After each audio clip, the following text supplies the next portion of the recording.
Hi guys, it's April 5, 2017. I'm going to try to get through this as quickly as possible, but I'm going to be providing some evidence on these chemical attacks.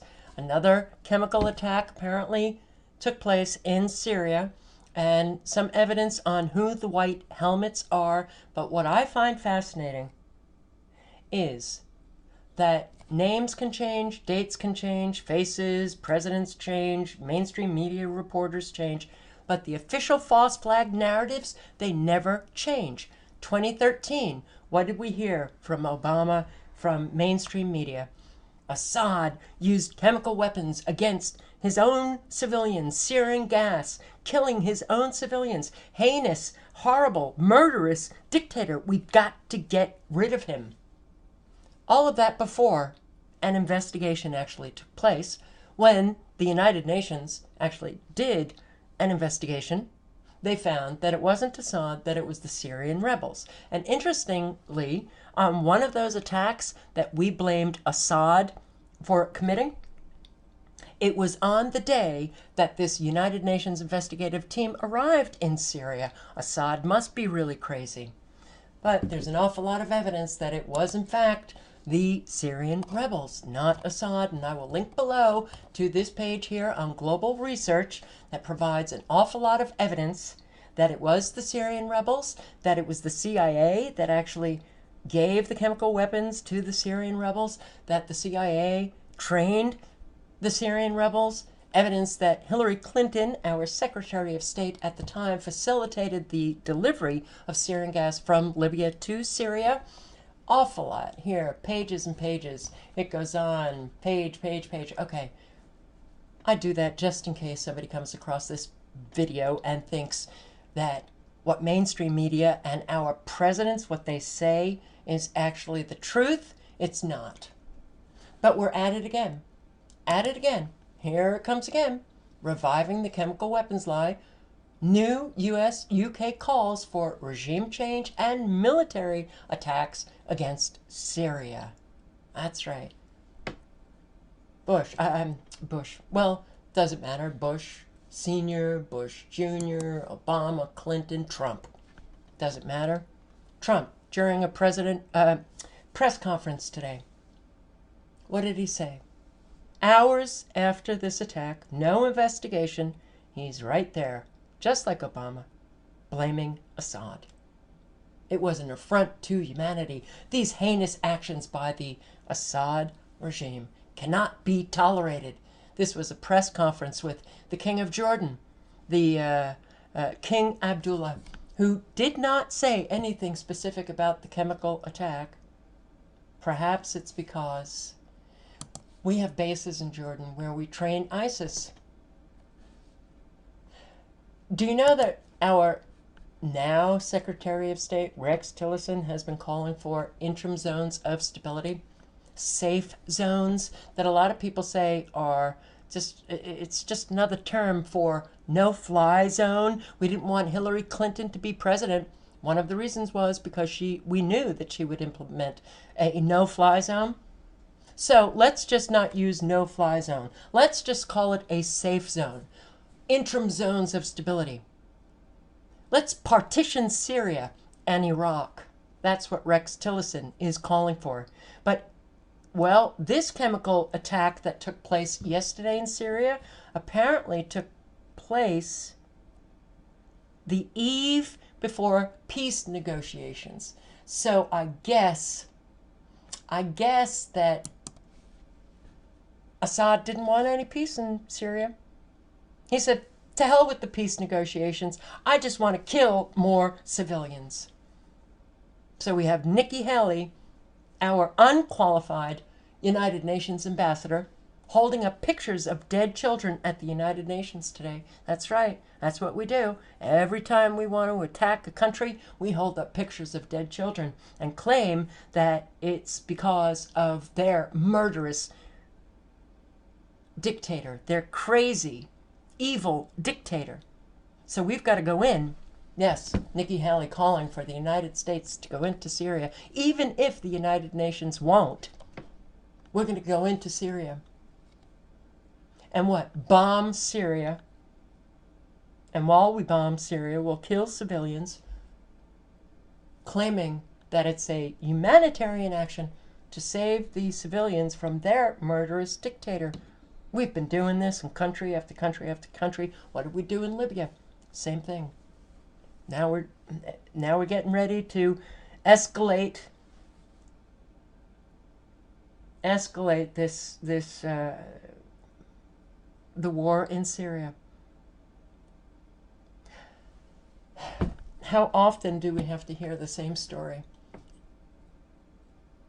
and it not beg questions in our fellow Americans' minds? This article I'll link to. Something is not adding up in this chemical weapons attack. Of course, it didn't add up in 2013. It's not adding up now.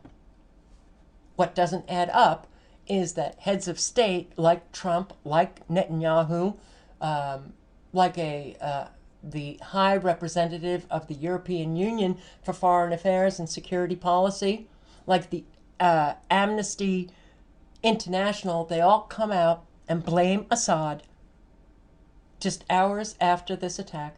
No investigation conducted. They know that it was Assad. They apparently know that it was sarin gas.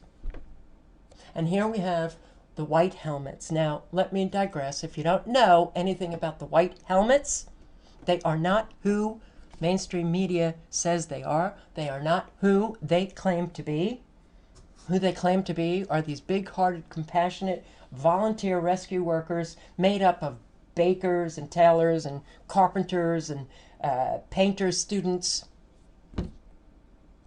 They nominated for a Nobel Peace Prize, the White Helmets, just like Obama, our murderous, crazy thug who killed so many innocent civilians, bombing countries. He has a Nobel Peace Prize. Well, these guys, this rescue organization, nominated for a Peace Prize.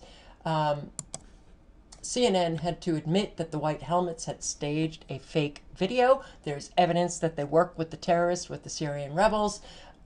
Vanessa Beeley, who is a journalist who has been to Syria numerous times, who actually reports the truth about what's happening in Syria, which is contrary to what mainstream media is telling everybody. But here in this article, she writes, who are the White Helmets? This is a question that everybody should be asking themselves. The White Helmets, oh, wow. Well, they're associated with USAID, with the government of the UK, oh, with the CIA. Yes, this is the new NGO complex of the White Helmets. They have received from the U.S. government $23 million, from the UK government $29 million, from the Dutch government $4.5 million, and they received material assistance and training from other European nations, but they claim that they need money. Donate now to the White Helmets, because they need more millions. Okay, so the White Helmets, there they are, helping these children, victims of this sarin gas committed by the Assad regime. They're not wearing any protective gear, no protective gloves, and they have these flimsy masks on, and these are the masks that are actually used for sarin gas. Sarin gas, woof, very deadly.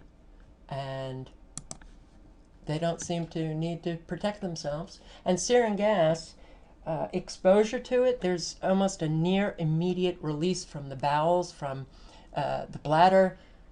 It induces vomiting, and I don't see any of that with these children. But I'm not saying that a chemical weapons attack did not occur. It might not have been sarin gas, but, and I believe that this happened in 2013. Doctors from the hospitals filled with victims from these chemical weapons attacks somehow have the time to tweet, to make video calls, to do interviews. And apparently there were 250 people kidnapped by Al-Qaeda terrorists last week in Syria, and many of the dead from this chemical weapons attack are those who were kidnapped. And this journalist tweeted, this journalist from Orient TV tweeted, Tomorrow, we are launching a media campaign to cover the airstrikes and will include the use of chemical weapons. And he tweeted that before the chemical weapons attack, before these allegations were known. So, once again, we have a president who just, what did he campaign on? Peace and non-intervention, getting out of, what did he call them? Ridiculous wars or silly wars? And here, this guy, how many drone strikes has he conducted? I think 452. Far more than Obama did in Obama's first couple of months. He, too, killed so many innocent civilians, Mosul, escalating the wars in Yemen and Syria and Iraq, and it just goes on and on and on. So for those who are sitting back still, thinking Trump is going to save the day, he's not. He's not. And we may very well be going into Syria. All links are below.